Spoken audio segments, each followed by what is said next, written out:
Kalau dia belum punya apa-apa, apa cintanya tetap berharga? Hello everyone, gue Nara Eksa.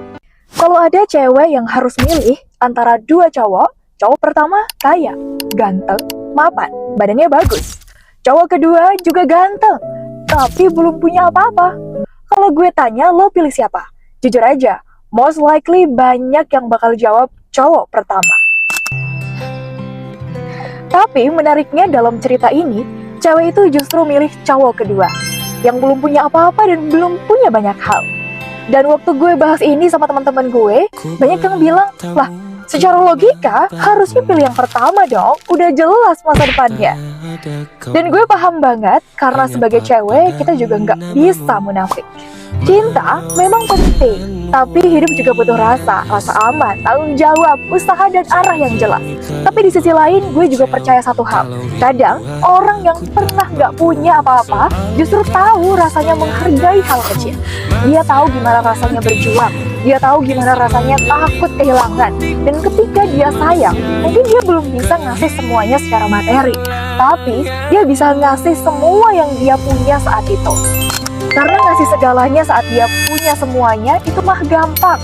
Tapi, kalau dia belum punya apa-apa, dan hidupnya juga masih berjuang, tapi dia tetap bisa ngasih semua yang dia punya buat lo, waktunya, perhatiannya, usahanya, kesetiaannya, dan niatnya buat tumbuh bareng.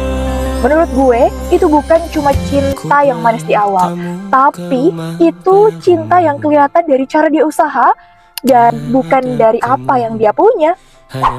Tapi, jangan salah paham, bukan berarti cowok yang belum punya apa-apa otomatis lebih tulus. Dan bukan juga berarti cowok yang mapan pasti cintanya dangkal.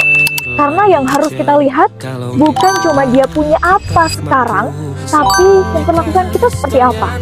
Dia punya arah hidup atau enggak. Dia mau bertumbuh atau cuma minta dimaklumi. Dia berjuang bareng kita atau cuma menjadikan cinta sebagai alasan buat tetap diam di tempat.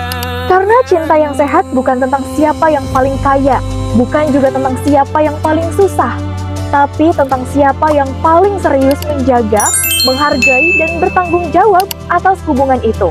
Jadi buat lo yang lagi memilih seseorang, jangan cuma lihat isi dompetnya, tapi jangan juga cuma lihat manis omongannya.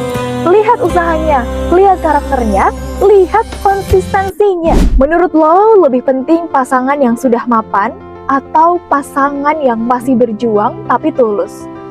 Tulis di kolom komentar, kita bahas bareng. Bersama Agenda Cinta Nara, bikin hubunganmu tumbuh lebih dalam. Jangan lupa follow gue kalau lo suka